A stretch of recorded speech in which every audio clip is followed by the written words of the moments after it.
My enemies' walls are bound to crumble, and to the floor their spears will fall. I've been made and sealed with love, but time to battle, I'll fight them all. I felt the whips and remember chains, but my sword has been forged by my father's flames. Fight your fears and heal your pain, and victory will be in your name. I used to be weak, but I'm not weak no more. I found the strength of my ancestors deep down in my African core. I used to be frightened, I'm not afraid no more. The Father blessed me with the heart of a lion and a warrior soul. So no weapon that form against I shall not prevail. No man. Good morning, Grenada, Carriacou, and PT Martinique. You're listening to Hard Talk Grenada. A very special good morning to those of you joining us on the various radio stations: 97.5 CitysoundFM, 89.5 CRFM, 91.9 and 91.5 RealFM Radio, 92.9 Sister Ral Radio broadcasting from Hillsborough, Carriacou, and 94.9 We Noise Radio out there in Brooklyn, New York. And of course, a very special good morning to those of you joining us on the live video stream, whether it's on Facebook, whether it's on YouTube, whether it's on Instagram. A very special good morning to you. We apologize for the late start, but we had some technical difficulties that were way beyond my knowledge and control, so we had to call in some experts. And with me in studio this morning, I have my co-host, Mr. Roland Bola. Good morning, Mr. Bola. Good morning to you, Miss Duncan. Trust that you had a wonderful weekend. It's good to see you back here on a Monday. Good morning to all our listeners.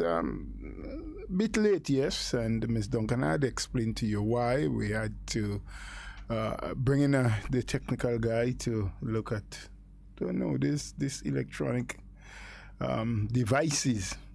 They seem to have a brain of their own. I know they call them smart devices, but this morning he wasn't behaving very smart at all. Not smart at all. Having left it in one state over the weekend, I don't know who was here. Maybe aliens. Maybe I don't ghosts. know. I don't know.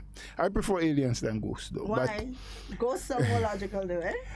Well, it sounds more logical, but someone or something or somehow the board decided to act up this morning and not do what is normal for it to do on a Monday morning and broadcast. But be that as it may, the technical guy came in and nice. They know their stuff, so he knew just what to do, what to touch, what to spin.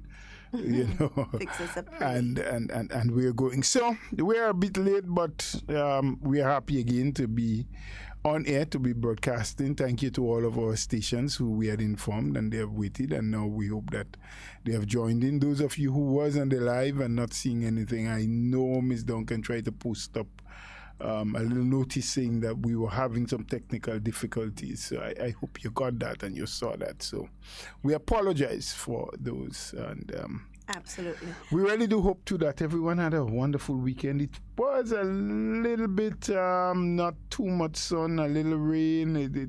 I think it was a splendid weekend in my opinion, weather-wise, and I hope that would have caused people to take the time off. It was Labor Day on Saturday, sorry. It's Monday today, and maybe the mood this morning is what have me tongue-tied a little bit. But Saturday was Labor Day. To me, I didn't hear a lot of what transpired. I know the minister was there. There was some marching to a limited extent and what have you, but the normal kind of, and it could be because of the virus. We're still in the stage of fighting the virus, and there are many protocols that are in place. So that might have caused the whole issue of made it to be a little bit curtailed. It was not as vibrant and vociferous as it would normally be. But Be that as it may, it was a day for workers to reflect, to celebrate, to think about the fact that they still have a job. Some may say that they still have a struggle on, because there is a bit of industrial sort of strain between the employer and employed, the government and the public workers or civil servants, as they are commonly called sometimes. And maybe Labor Day was a time for some people to express their inner feelings. But whatever it is you're facing, wherever you are, whether you are a public servant or not, a parent displeased with what is happening or happy that your child could at least go to school and get some schooling on some days, much better than sometime in 2020 when we had a total lockdown. If you're not 100% enjoying health or whatever else, whatever the problem may be, hope that you would be able to have some internal thought process, and that thinking positive things may cause the glow to show on your face today. I just hope that we'd all be okay. Right. And Mr. Buller, we're going to go straight into it. I do see a comment here from an individual that I think we may need to address early, because that person probably missed the memo. It says, "Good morning, Grenada. Please don't give away your airport. Remember the sacrifice your people made.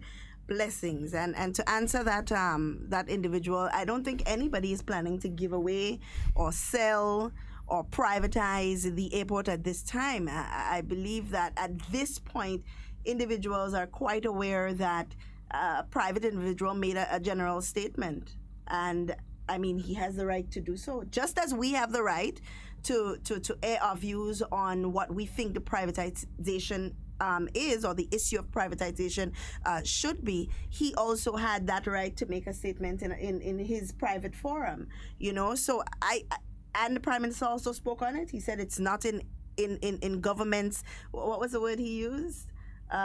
It's not on government's radar at this point in time, the issue of privatization of the airport. I think sometimes we look for little issues to make big when they're really not issues at all.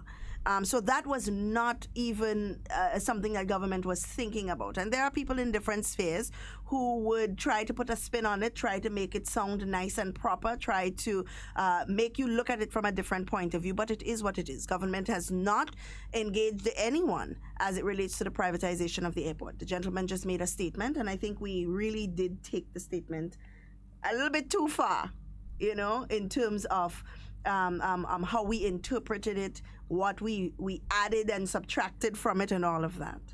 Well, based on what the person have said there, Ms. Duncan, your explanation, that of the Minister for Civil Aviation as well, I think she did a very good explanation when a reporter asked last week if she can tell them what's the status. I think that was the question of the airport at this time. And she asked, when you see the status, what you mean? Well, look, we heard this statement and what have you. Well, it was a comment, in my opinion, a comment that some analysts or people who consider themselves to be analysts added, in my opinion, much more to it. Maybe there is more to it. I don't know. I saw it and I felt it was just a statement made by a businessman who, even at the time of speaking, and only this morning I went back and looked at the tape and what he said, and he said maybe the time has come for the government to consider or look at putting the airport into private hands. Right? He did not say to put it into my hands or into my company's hands. Some may want to interpret it as because I've heard people say that he wants the airport. He wants to run the airport. Maybe that is true. Maybe he had private conversation with them. I don't know. But from the statement he made at the function where he was, there are some who take unkindly to the fact that he made such a statement in the presence of the Prime Minister. In fact, I heard one gentleman said himself and that gentleman and that investor, I should qualify him by saying, and the Prime Minister is a very good friend. So for him to make that statement in the Prime Minister's presence means that the Prime Minister and he and the Prime Minister must have had some previous conversation. And I think that is really stretching it very far. It is stretching it. No one ever heard the Prime Minister and the gentleman have a conversation about that. Who knows? And I am not I cannot foretell what people has in their mind. I cannot see into the future. Neither can I go back and analyze the past to see what was in a person's mind at the time. What we can do is use any statement made by a person, the situation in which they made this statement, what were the circumstances under which, and we can add and subtract things to it. You know, we can decipher and come up with what we believe by means of adding and subtracting, you know, extracting what would have caused a person at this point in time, in this situation, under this condition, to say that, to make a statement like that, right? And the gentleman probably in his pronouncements, in delivering some little, making some statements at the launch of or at the sword turning ceremony of a new project that he's starting, felt that could, because he's into tourism business and field. And you know, after that was said, it never interested me before then, but I subsequently did a little Google search and research and found that there are over 450 airports of international stature. They may not necessarily all be international airports, but airports that receive or deal in international flights, people coming from all over around the world, that some are being owned and some are operated by private sector individuals. They may be owned by government, and there are several deals that government go into. Some are PPP, some get management contracts, you know, but they are run and operated by private sector individual. Now, I am not saying that the government should or shouldn't. The minister with whom the airport falls under, tourism and civil aviation, did make it absolutely clear that there was never a discussion at the cabinet level, neither was there a discussion privately with any investor about privatization or commercialization, whatever term you want to use of the airport. The Prime Minister himself did say that. He said, as far as he can remember, for as long as he has been in Parliament and in Cabinet and as the leader of the country, the issue of privatization of the airport has never been on the radar. So those were explanations. But you have, as I say, those analysts who go deep into it. But you know, this also caused me to think further. Even in the research, and I just should mention that an airport that was once or can still be the busiest airport in the world, Heathrow in London, it's been operated by a black man from Nigeria for decades now, not like yesterday or the day before. The mighty United Kingdom, England, you know. So too is Gatwick, not by the same individual, but also privately operated. And there are several in Germany and all over the world. And private sector individual operates and runs and give the government whatever commission, whatever profit sharing, however the thing is being worked out. So that gentleman, who I think has traveled the world over, originally from Egypt, would know that and probably felt that better service, which is what he said in essence, in short, that he thinks the private sector may have. They may have the money to put in the kind of investment that the airport has, needs to bring it up to a greater international standard. But further from that, Mr. Bola, I think one of the bigger issues that we have as Grenadians is that we don't see development for what it is. We don't see, or we don't believe in ourselves as a people enough to believe that a Grenadian can be the private owner of or the private manager of the airport. I don't even want to say owner, because the airport is always going to belong to Grenadians. It's not like the owner or the person that is managing it, when they pick it up and when they pick up and go, they're going to go with the airport. They pick up the airport is always going to belong to Grenadians. So that is not even a question. But you also have to remember that it is costly to run the airport. It costs. It's not the historical value of the airport does not pay the bills. You know, and we have to understand that as well. So along with there being nostalgia and all of that, there must also be good sense. There must also be good business sense as well. Because People are not, or planes are not going to land on a dilapidated airport. Planes are not going to land on an airport that does not meet the code, right? That is impossible. These things, employees are not going to go to work every day because they feel that it is a historical site and they just have to work there regardless of if they get paid or not. That is never going to happen. It's never going to be a thing in Grenada. So we also in our fervor for the airport to remain a historical piece of Grenada, we must also understand the concept that it is costly to run. And this is not me saying, okay, well, because it's costly to run, it means that it's okay to hand it over to private hands. No. If we believe that privatization of the airport or complete private management of the airport is not something that we would agree with as Grenadians, then we must propose something that would work better. What about public partnership? There are all of these things that can also work. So sometimes we are just quick to jump and say no and not really look at what other value or what other suggestions we can bring to the table as opposed to just opposing. You know, it's really ridiculous now, and it's very troubling that as young people, because most of the activists that you hear speaking sometimes in against government, actually, they are never bringing anything to the table. And this troubles me because it means that we are breeding a society of opposers, not proposers. Because you can oppose, you know. Opposing is fine. Opposing is natural. It's healthy for constructive dialogue. But if you only oppose without the ability to propose, then that is where we have a problem. So you hear these young activists and you hear them talking about, oh, government should not. And as a people, we must stand up against. But what are you proposing that we do instead of? And this is where the problem comes in. This is when constructive dialogue begins. This is when change begins to be enacted. When you can say, I oppose, but I propose as well. You know? So, in constructive criticism, they always teach you this. You don't criticize somebody unless you can give them constructive criticism. Show them how they can do better because you have seen where they have gone wrong. So, you're not saying don't criticize. Criticism is healthy.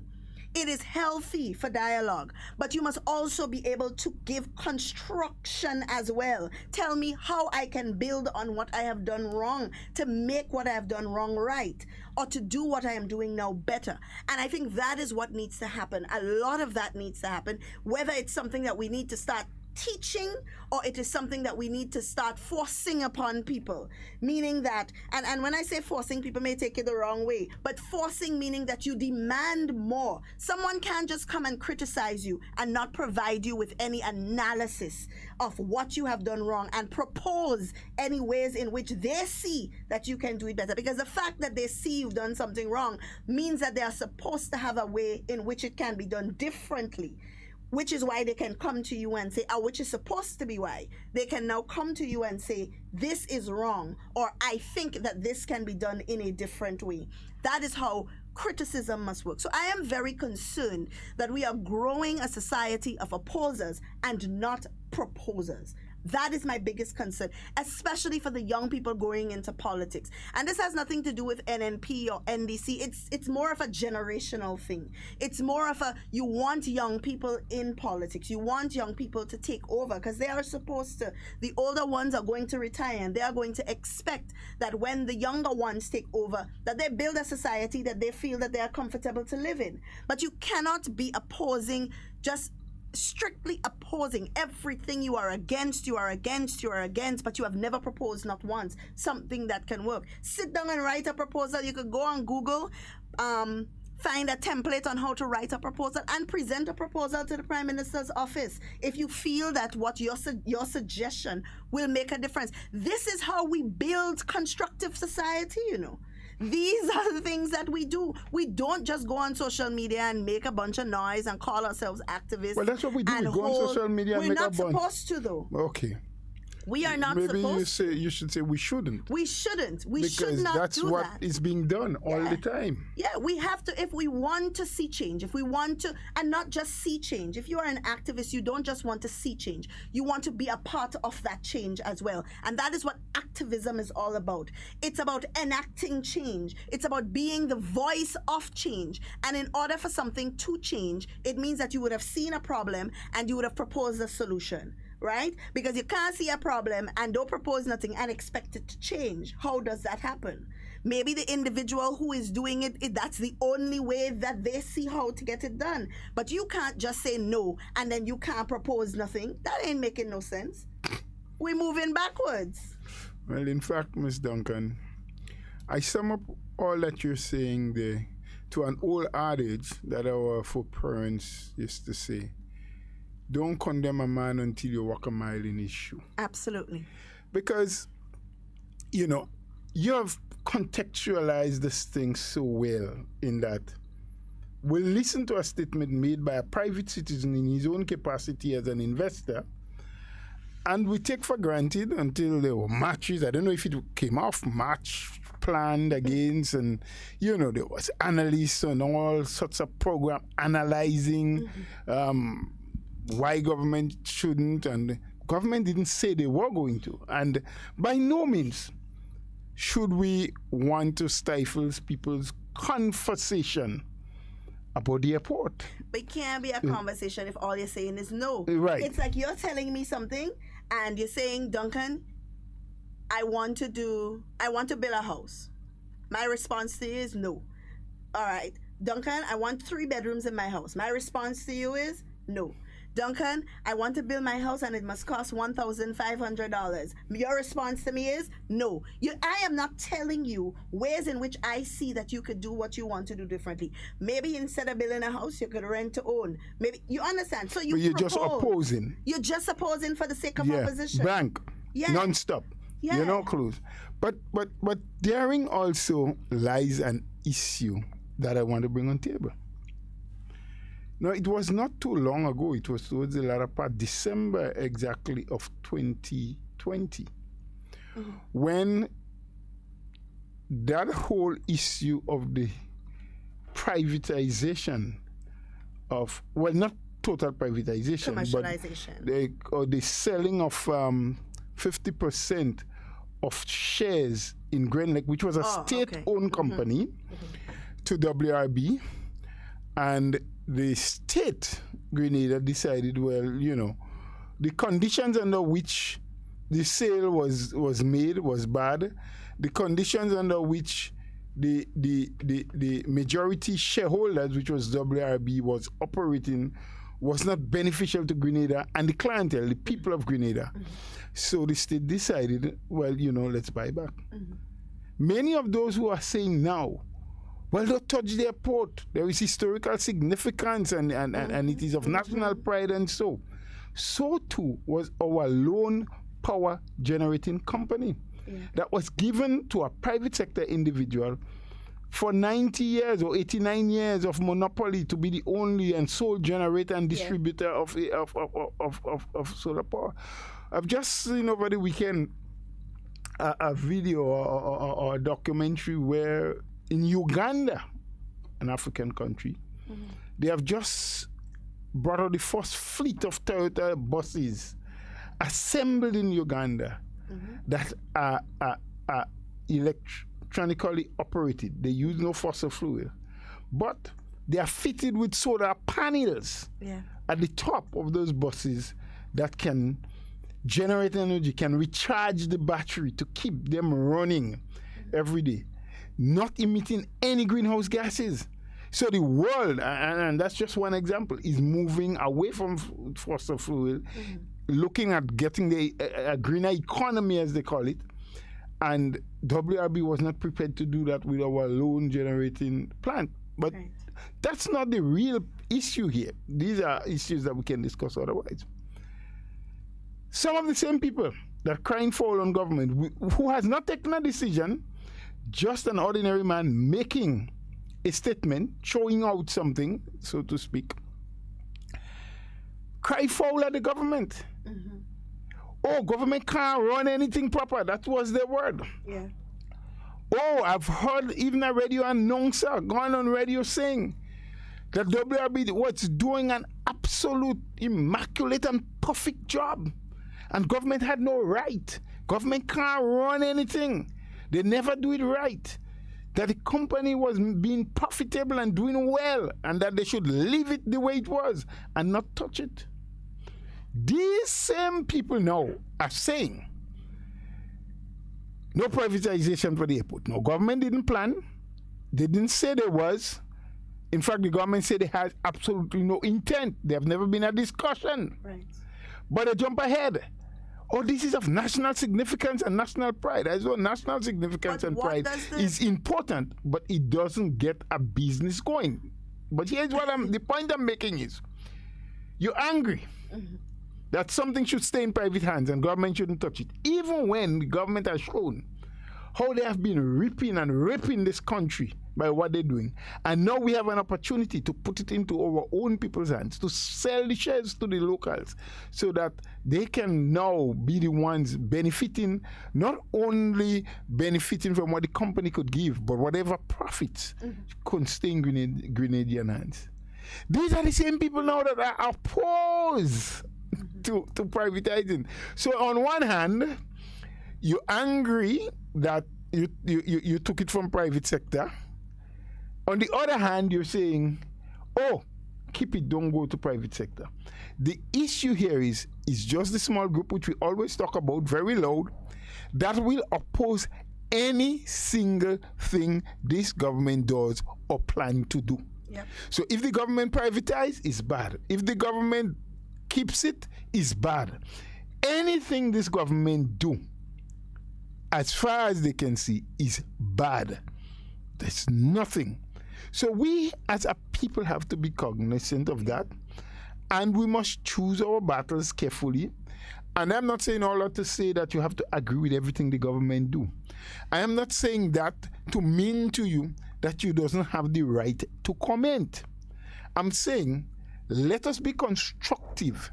Let us be careful what and how we comment about certain things. As you correctly said, what can we do instead? So one foreign businessman chose something out. We can counter it by saying, hey, well, we heard the man say so and so, but we do not believe that is the best thing to do. Let us do this instead. Or we have a way. Oh, but maybe it's a good thing if we can privatize. But instead of letting a foreign person, why can't a group of us form a consortium? Even the people in the diaspora, instead of going and marching in front of the embassy and making all sorts of noise about the airport being a national emblem, instead of doing that, why not sit and say, okay, if that is the case, if that ever becomes a possibility, these are the things that we, the people of Grenada in the diaspora, can do to contribute back to our country. We can, as you said, form a consortium. Go ahead and manage the airport as Grenadians, because we understand the importance of what Grenadian and the national heritage pride that means it brings to us. Exactly. Why do we believe that as Grenadians we are not good enough to manage these things? Because that is what it is saying in itself. It is saying that we cannot, as Grenadians, lobby for the management of the airport if it becomes if the discussion of privatization actually becomes a topic of discussion. If that is the case, why can't we as Grenadians do it? Why do we always believe that it will end up in the hands of some investor somewhere foreign, so we decide to just make noise, but we do not lobby for? Well, most time it does, because as a people, we are never ready. We are never ready. That's my point. We are never ready. Why are we never ready? And for the few of us that are ready and are taking the bold step and trying to actualize some things, we don't get the support. So take, for example, the young people, 2 or 3 of them, as I understand it, whom the government entered into an arrangement with so that they can manage and operate a tourism site, the waterfall in Annandale. Right. What happened? It went out there, that there's some Chinese get it. I didn't know that they were local Grenadians about Chinese, you know? I know, right? I mean, there are Chinese around, but these are authentic Grenadian people. Yeah. Yeah? And they have done, from my understanding, I've never been there at night, but I understand with the kind of lighting system and so that they put in, it has just transformed the place. But they're also not giving Grenadians the incentive to want to. And when I say they, I mean those loud, empty barrel noise makers. They are not giving people the incentive. So these young people, as you spoke about, they wanted to invest in the commercialization of the Annandale waterfall. They wanted to develop it because they saw the value in it. Fine. Grenadians made the most noise. Some made the most noise. They said all sorts of things. Now, this could have discouraged these young people because it's young people, 3 young people, and they are all around my age because we all grew up together. So these young people could have been discouraged. They say all kind of thing about the young people, right? Even still, they want to make it sound as if you as a Grenadian thrive, it's because you're supporting a certain administration. If you as a Grenadian has a plan that comes into fruition, it's because you are supporting a certain administration. They do not give you praise for the hard work that you put into getting what you think. Because you're supporting a certain party, that you put a plan in place and automatically that plan will be successful because you're supporting that party. No, you sit down, you spend your nights, you put your proposal together, you do the groundwork, you do your finances, you do your budget, because at the end of the day, that business belongs to you as an individual. So how could it be that because so you're trying to tell me all the successful business people in Grenada is NNP? Well, we're in a good place then. Well, I am not the one trying to tell you that, so don't look at me and tell me. Well, not you, but that's what they are trying to make it seem. So young people are afraid too. They are skeptical of going into business because they feel that if they don't support a certain party, that they will not be successful, because that is what they're selling to them. So for young people, it's already difficult because you're not getting the support of all of the leaders in your society to thrive.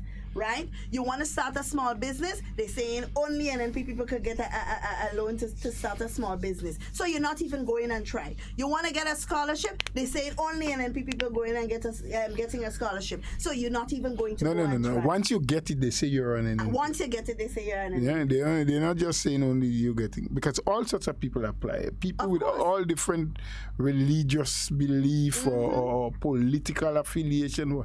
It's based on qualification and you know whether or not also, you meet it. Because you are qualified does not mean you are entitled. No, because there are several others who may be qualified and there are other conditions outside of qualification. Qualification is just one part of the whole thing. But the bottom line here is it is the same group all the time that does the same thing over and over and over. But for you know, everything that happens. That is the definition of insanity. Doing the same thing the same way and expecting a different result. That is the true definition of what insanity is. So we can officially say crazy people. Officially, because that is the definition. I don't know if you have the power to declare anything official. If you want to say crazy people, you go ahead. But don't tell me we couldn't say it officially. We can officially say crazy people. Where you get the power to do that? Because who gave that power to you? Who anointed you? Let me tell you. Anointed you? They are exhibiting. The queen ever put her sword on your shoulder? They are exhibiting the exact symptoms of insanity. Well, that song's more. They are exhibiting symptoms of insanity. Big word again today. Crazy people. As crazy people. But they're not. They want a whole lot of insanity to happen in the country. They want every fraction of society, every layer to be in conflict with each other. Because that will suit their plan well. And here's what they're going to do. They're going to come into power and then eventually they're going to say, well, we couldn't fix it in 5 years because so much damage has already been done, so we need another 5. But who did the damage? But they won't just come into power. Unstable? They can't just come into power. The people. Oh, and that's another thing we have to talk about. I heard somebody I heard somebody very stupidly say recently that when somebody is in power long enough, they get, what they call it, messianitis or something like that, where they feel that nobody else could be in power. But who gives power to the politician, Mr. Buller? The politicians have no power. Well, no power, but who puts them in office? The people. Who puts them in office? The people is the one who has the power. How do they put them in office? Because people will judge you, as they say. You are the student, the people are the tutors. They judge and grade you after a period of time that they allow you to perform. So I want to categorically state that the reason that Dr. Mitchell and his members, the theme of the people who are governing the country, the reason that they are in power is because the people of Grenada have confidence in the fact that they can manage the affairs of the country. And they're not in power, eh? Sorry, in office. Because the people have the power. You're absolutely The people have the power. The people have the power. And the people have gone to the polls time and time again. They have tried something different and realized that it was a massive, massive mistake. So they put who they know can clean up that mess back in power, and they have fixed it, and they have met trials, and they have fixed those, and they will continue to make trials, and they will try their best to fix it. Imagine Grenadians had an opportunity at a referendum that stated that no prime minister can be in office for more than 2 terms, and three terms, and they voted no. And they say they win. How are you going to win? And now you are the same individuals that are saying that he in power too long. Take him out. But you had an opportunity to seize back there. Listen, you had 4 opportunities, 2 referendums, 2 elections, and you put him right back there. The people always have. Well, the sensible people in Grenada put him back, eh? So, I mean, when you say you have to qualify it. The sensible because people. The you you're speaking about now is that small group that makes noise. COVID came, they say, oh, NNP bring COVID, they bring Chinese, they ain't handling it right. When the rest of the world recognize the government and the hard-working frontline workers, our medical staff and others, our police officers, and all those who kept Grenada at least relatively safe and secure, putting it in the spotlight for the way in which they handled the pandemic. They find all kind of other reasons. So much so that one of them now gone saying, oh, well, time to remove the curfew and all kind of thing. But here what? Do they listen to international news? No, they do not.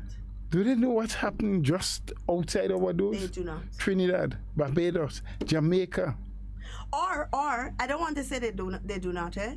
Or it could be so sinister a plan that they would prefer that we end up in that situation so they have yet another reason to say that this government is not doing a good job. It can be that sinister. Eh? I wouldn't put it past them, honestly. Because I cannot see, we are looking at the world around us, and we don't even have to look for Trinidad right there. Trinidad is currently going through their second wave of COVID. So much so that they have locked everything down. No churches, no beach going, no bars, nothing. Only essential services are allowed to operate. Now, when we started doing that in the very beginning to curb the spread, everybody, well, not everybody. Well, I'm just going to say, I know I didn't say that, so. Yes, you're ready. But the noisemakers were the ones saying, well, we don't have no COVID. This is not necessary. But it was necessary to keep Grenadians safe. But you remember, when the government attempted to legislate a special piece of law for COVID, which they said would be like a bit of sunshine legislation. In fact, they gave it a time span. They said, I think 2 years. And if need be, before the 2 years that we have cleared up and the law will be abolished. There was hue and cry and this and that, and you're taking away people's constitutional right to keep people safe. And the government continued to say that we are committed to saving the lives of Grenadians and their livelihood. These was the same people whom, when the government decided to reopen the airport to allow international flights. Cry out that for the sake of a $2, you're going to kill all Grenadians. Now you want to bring in people. I mean, now you are doing it under control measures. They are saying time to open them. How do you please them? You never can. You know what? You never will. Somebody with a lot of time on their hands, because apparently they have a lot of people with a lot of time on their hands these days, need to sit down and put together a nice little video, because it's there, of all of these contradictory statements that they have made, because there are plenty of them, and they all make them, and you know them, because they all sing the exact same tune at the exact same time. You know, open the airports, let the economy run, but manage how people come in with COVID, right? Manage it, because COVID has a radar that says I am infected.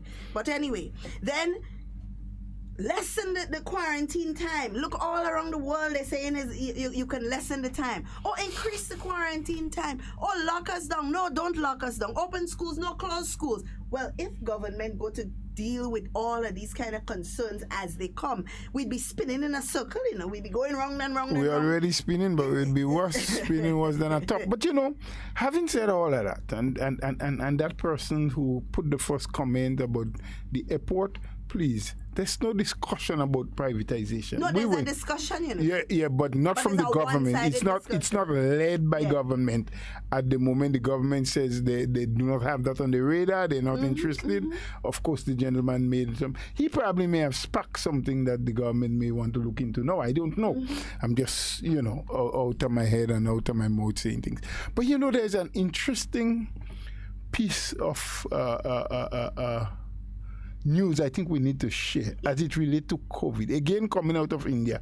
Friday, we did share a piece where they were telling you about the numbers. No, this one is kind of long. It's about 7 or so minutes. Well, I think we just have enough time to do it, and people can digest it. They may not be able to call and comment about it now. And this is a reporter, someone who reports from India, Indian by birth, for the BBC. So it's an excerpt we took from the BBC. So it's not we making up anything. But I want people to really listen carefully. This is a journalist who has lost her father only recently, with all of what is happening in India. And I mean, I saw some horror stories coming out today. Bodies lying up on the streets as though it's Carriacou.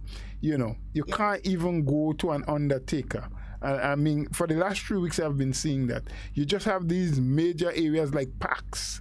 They call them cremation sites, where you can have 100 or more heaps of fire. And bodies are just being placed in those fires, you know. Some people are just fortunate enough to recognize they're dead, because people are just dying. Some hospitals are so overwhelmed, people on the floor, that they have to close gates. They can't even accept more. There's no place for them to stay. Thank God the rest of the world, or some countries in the world, are looking. I know that the Russians had just late last week, it was Thursday or Friday, landed 150,000 doses of the Sputnik vaccine. And there's a plan that between this week and next week to give about 3 million doses. And remember, India is also the lead manufacturer for the AstraZeneca. And not just AstraZeneca. We don't understand how big this problem is, Mr. Bola. Most of the world's medicine and vaccine is manufactured in India. No, I know that they have a huge pharmaceutical manufacturing. From us having a COVID situation, we are looking at the possibility of having shortages in other vaccine production, most of them, other medical necessities coming from India. So we're not just looking at it from a standpoint where people are sick, people are dying, people need vaccination. But AstraZeneca, oxygen and all kind of thing. I know oxygen. Dubai just sent them an oxygen plant, and you know, so many countries, France, and a lot of countries are coming on board and trying to help. You know, because India really needs it. But let's listen to the clip. I think you know, it might be a little long, 6 or 7 minutes, but just try, listeners and those online, to listen carefully to what that journalist is saying, and you may get a better picture of what's happening and know how we should act here in Grenada. You know, All right, let me just pause this here so that I can put it to play.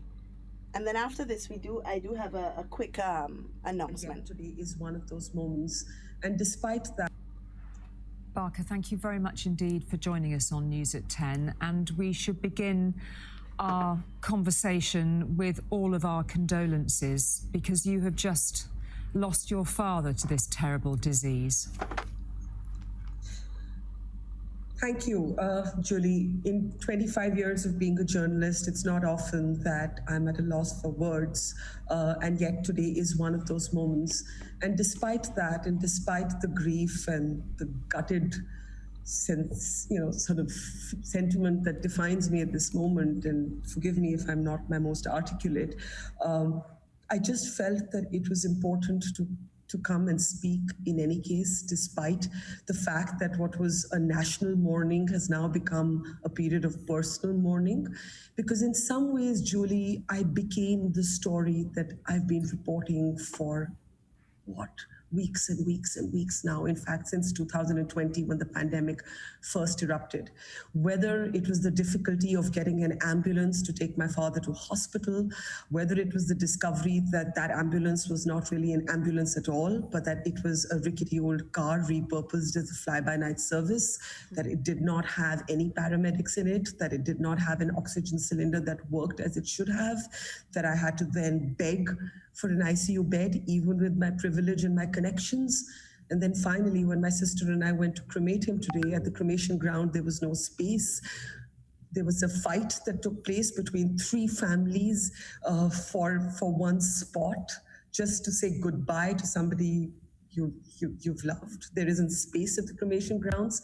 And it seemed to me as the news came home that I report this happening to other people every day. And in some ways, it becomes incumbent upon me to be able to come here and speak in this moment of grief. Because as a journalist, when I'm standing on the other side of the camera, I do interview people who've been just as devastated and just as desolate as I feel today. And so that's why when you all reached out, I just felt I had to come here and tell you how my story is a metaphor for what's happening in India, and yet it's not. I just want to qualify that if it was so difficult for me, and as a daughter, of course, that grief is incomparable. But the fact is that I'm an upper middle class Indian, maybe even by all accounts, a wealthy Indian. I'm an Indian who had access to a hospital. I'm an Indian who, for my father, had access to an ICU bed. Most people that I'm reporting on are dying at the gates of hospitals that are shutting their doors to patients.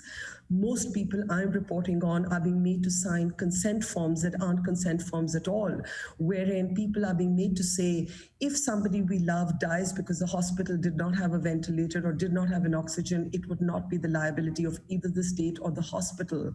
Most people aren't even getting ambulances to carry their dead. And people that I've most recently reported on are now heading to gurudwaras, which is, of course, the Sikh place of worship.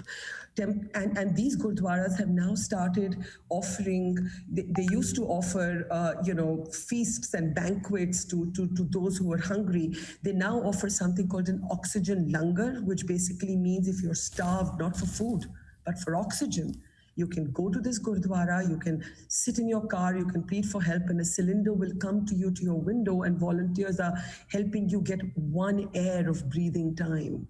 Barker, so yes, my personal tragedy is crushing, but it's not what millions of Indians are going through. But Barker, how has it come to this in India? In a country that, from all perspectives, from so many perspectives, has been on the up, that people thought would be able to cope, where we've seen images from earlier in the pandemic where it seemed that India was across this and coping. Well, Julie, India declared victory against the COVID-19 pandemic far too early. India got complacent. And India also got callous. And we got complacent because we thought the worst was behind us.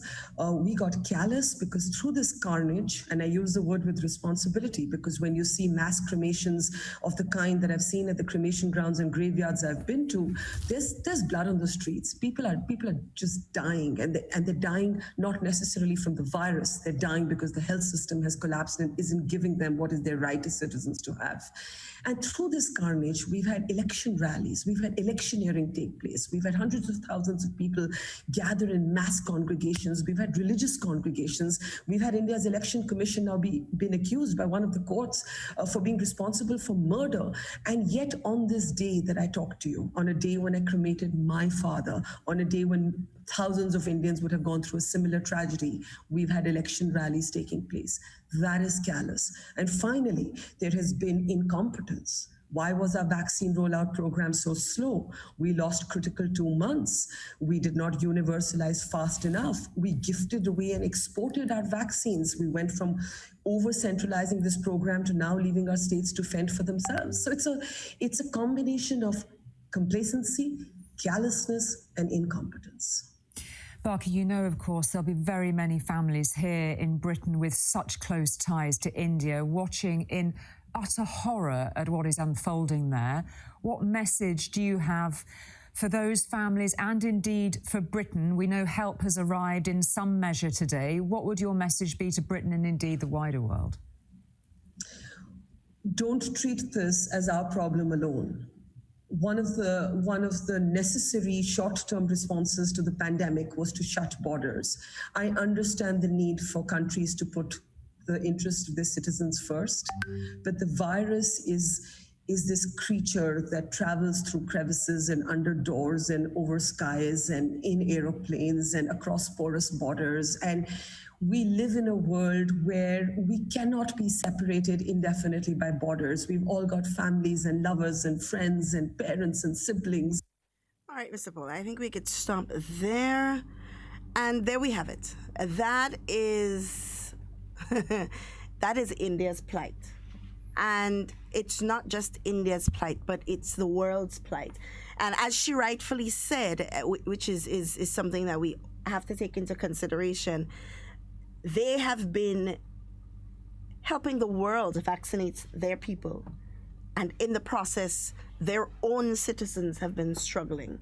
Their own citizens have been suffering, and they are now seeing the repercussions of that action. No, it's not something they could have gotten away from because, under the COVAX facility, they were bound to do something like that. But they've also gifted, and as she said, rightfully so, they became complacent because they felt like the worst was over. Well, I think my takeaway from that, when I heard it the first time, it shocked me. What had brought them to that? She said, declaring victory over the virus too early. Declaring victory. Because there was a time when India felt that they had things under control. The numbers were limited, open up borders, which is exactly what the authorities here in Grenada is trying to prevent. Yeah. Not becoming callous, not becoming complacent, not becoming careless, and not behaving with incompetence. Yeah. And there are those who are declaring a victory. There are many, especially some of our youngsters who don't understand better, and they're taking the cue from so-called leaders who continue to lead us and drag us down the wrong direction. And I tell you, as Barker, the journalist of Indian birth and origin and lives in India and reports to the BBC, as she said, since 2020, she's been reporting on what has been happening in India as it relates to COVID, and never understood what it felt like until her own father succumbed to and went to the cremation site and couldn't even get a spot. There was a fight, as she explained, by 3 families for the one spot left that day, because every day they can only cremate a certain amount. I mean, we've seen videos with bodies lining up, on trail. But the point here, what we want to drive home is Grenadians, the people of this country, let us not take this thing lightly. I know we behave as though we say, well, God is a Grenadian and this wouldn't happen to us and this is India and it's far away. She went on to say that this virus cannot be stopped like that. It travels in planes, it goes through crevices. And as I've said last Friday, they have discovered a new variant in Sri Lanka that is far worse than any of the other variants that they found, whether in Africa or Europe or Brazil or wherever, New York.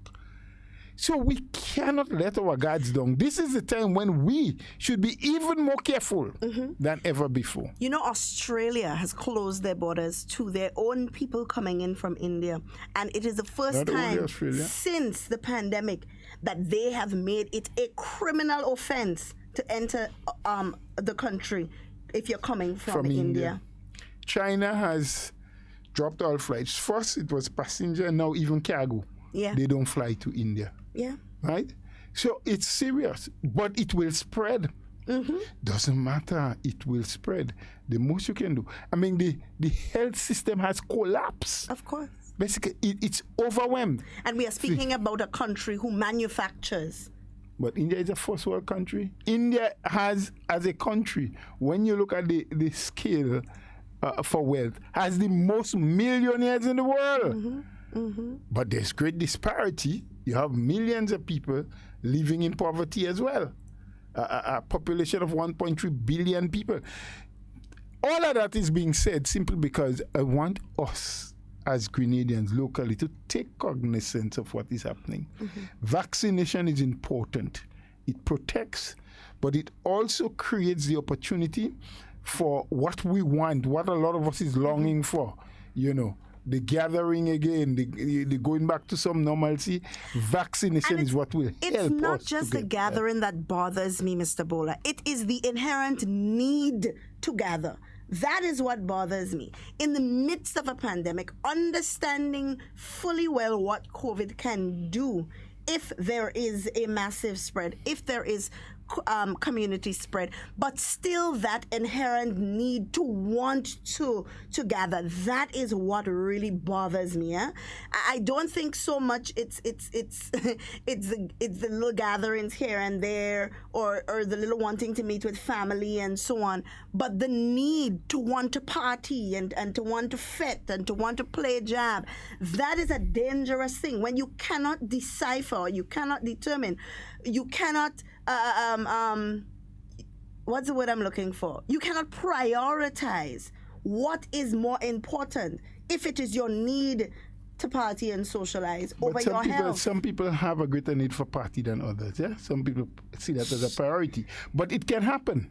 It can happen if we get vaccinated, if we continue to wear our masks, if we continue to follow the protocols. Yeah. So 70-80% of the adult population in Grenada gets vaccinated. You can still have a party. But there's hope for But children. You and I, when we dance, we must keep our masks on. Masks on. Right? But there is hope for children, Mr. Bola, because over the weekend, I received a message that spoke to the sovereign to coronavirus vaccine out of Cuba. Yes. And that has been given a category of excellence, by the WHO, which means that it is even suitable for pediatric care. Now, personally, I'm very happy to hear this, but it also means that it's a big step for us as a people. Well, our schools can become safer once the WHO, I think that vaccine has gone to phase 1 and phase 2 of testing. It has completed. It's completed all they said 3. by June it might phase 3. But it says,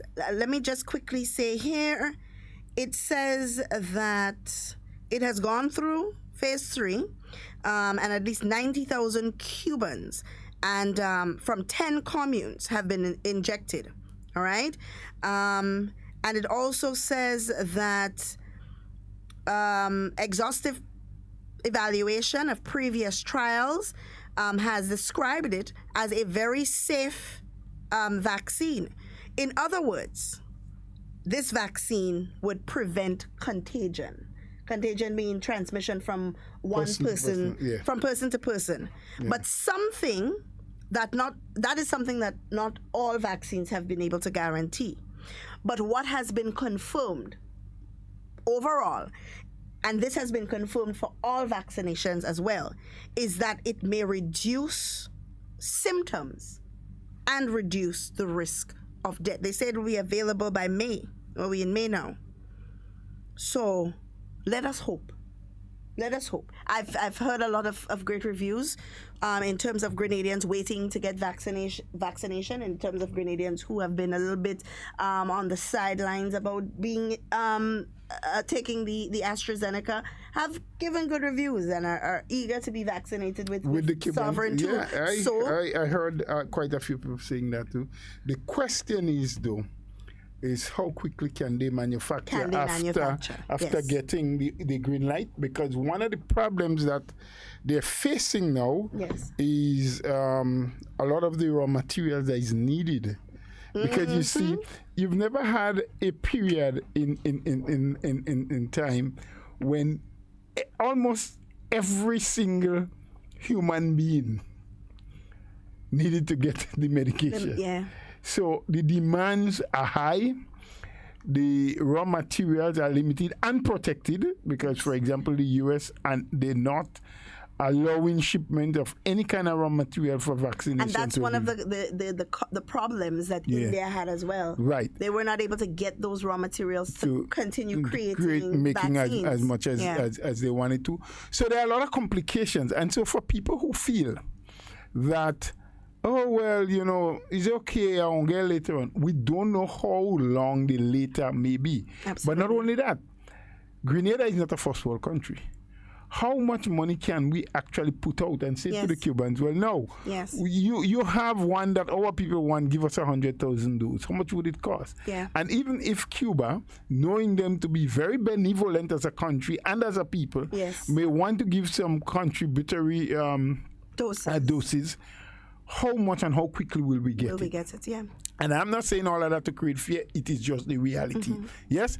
So we want to encourage people. Let's do what we have to do while we have, And who knows? There are some analysts who believes, and medically so, that vaccine may become an annual thing because they see flu vaccine.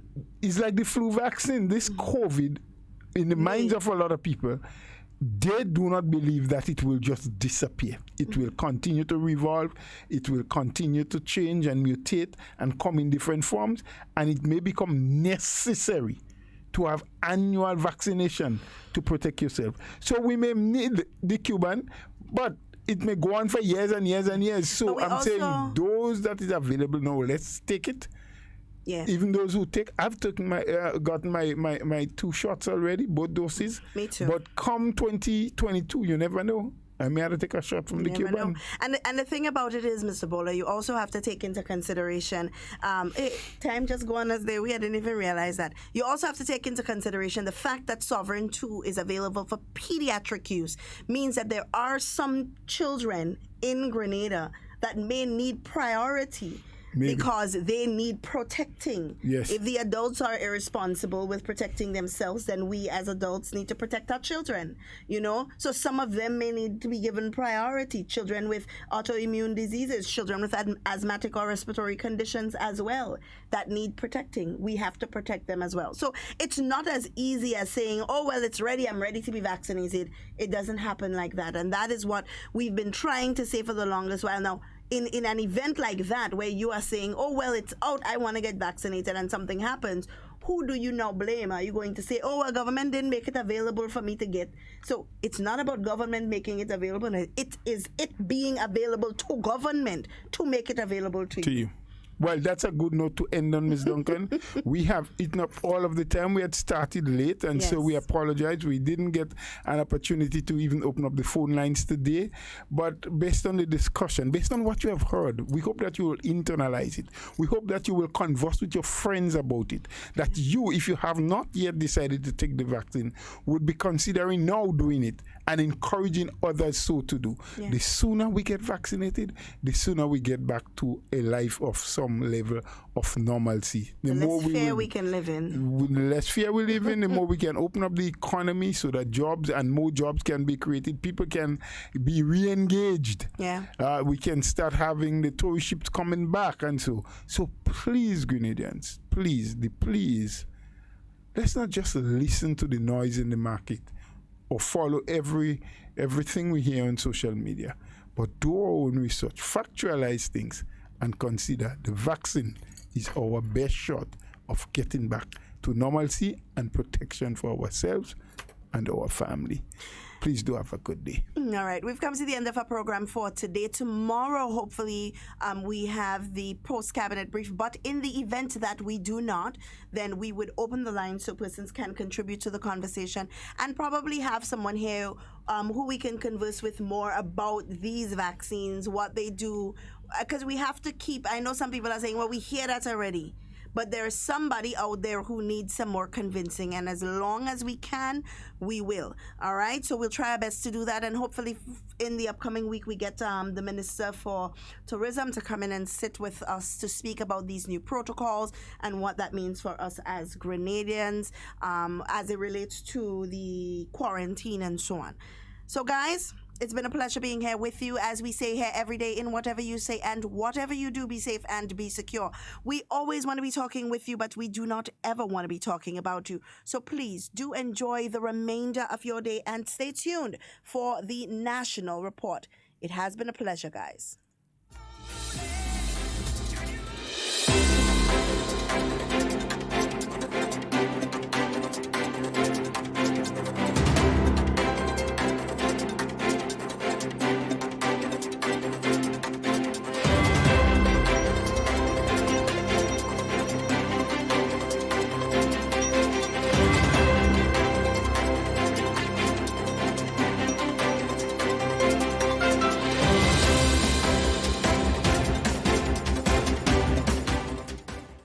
Close to 800 Grenadians were vaccinated on Friday as part of the Ministry of Health's island-wide vaccination drive.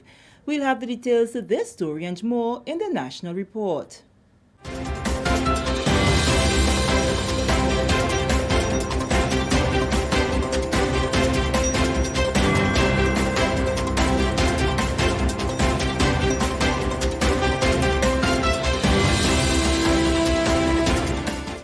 Welcome back. With the details to the news for Friday, April 30th, 2021, I am Sherry Noel. Close to 800 Grenadians were vaccinated on Friday as the Ministry of Health engaged in COVID-19 vaccination at multiple sites across the country. At one location, in excess of 330 persons were vaccinated. At the Grenville Bus Terminal, where the Ministry of Health stages Vaccination Week culmination activity, 175 persons received the second dose of the AstraZeneca's vaccine and 50 took the vaccine for the first time. The week of activities held under the theme, Vaccines Bring Us Closer, Get Vaxxed, formed part of the ministry's plans to educate Grenadians on the importance of vaccination and get buy-in on the significance of the AstraZeneca vaccine to country's ability to return to a state of normalcy.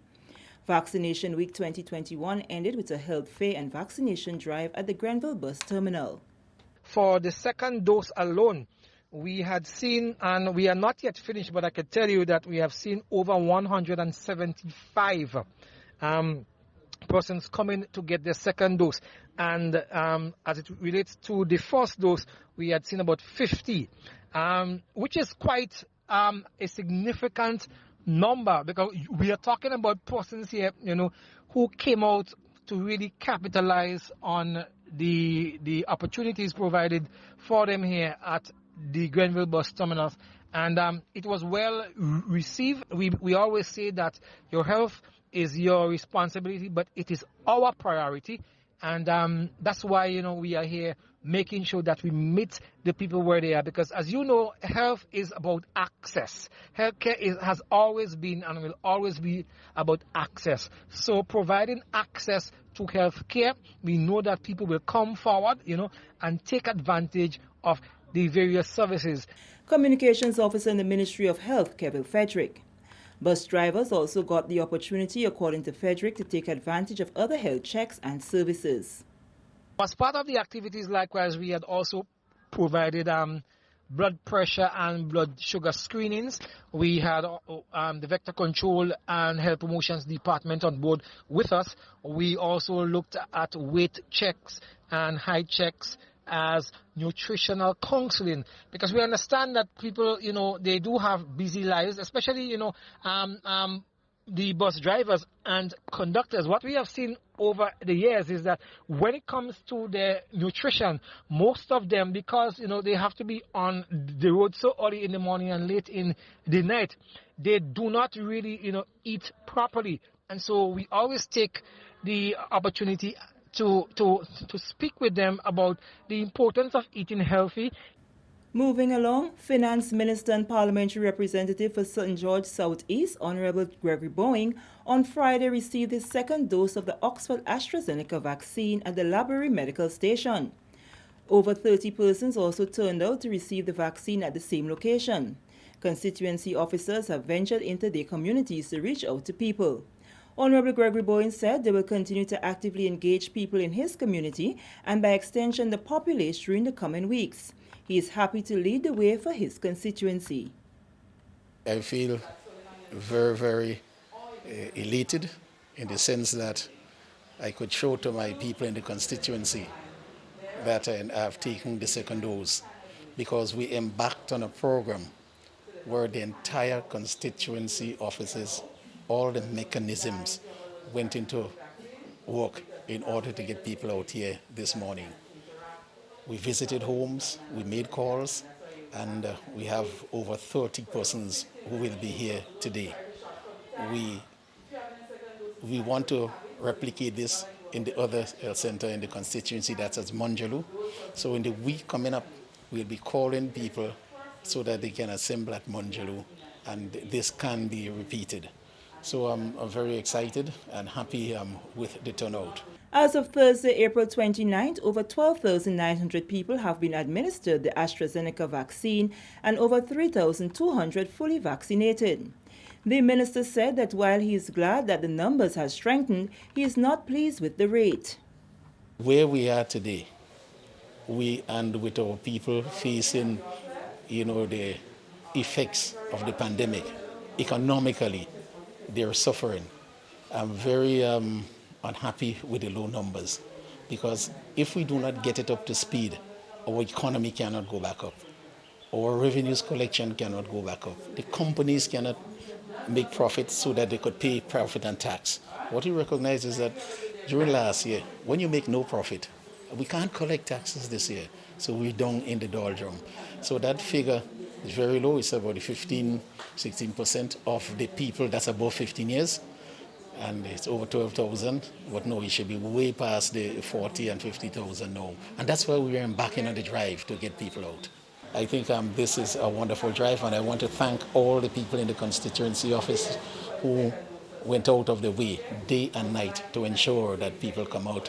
And we will continue to do that until we have the maximum number of persons vaccinated in the constituency. This is the National Report. The news will continue after the break.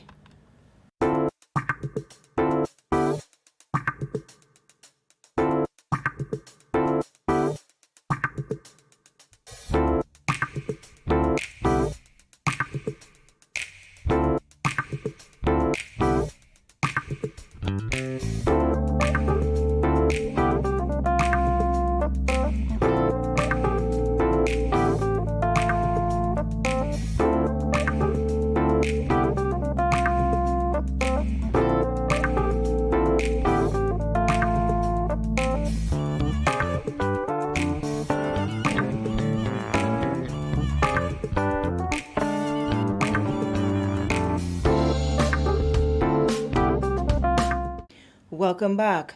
Parliamentary representatives for St. Mark and St. Patrick West respectively, Honourable Dr. Clarice Modes-Kerwin and Honourable Anthony Boswin, who shares the community of Redmond, on Wednesday expressed gratitude to the people of the farming community for the understanding and patience in the wait to see the realization of construction on 900 meters of road that includes a bridge and box drains. Underscoring the importance of agriculture and tourism in helping the economy to rebound, Dr. Clarice Modest-Kerwin encouraged the farmers to prepare themselves. Dr. Modest-Kerwin says the construction of the Red Mud Road is extremely important in creating proper access for farmers to their land.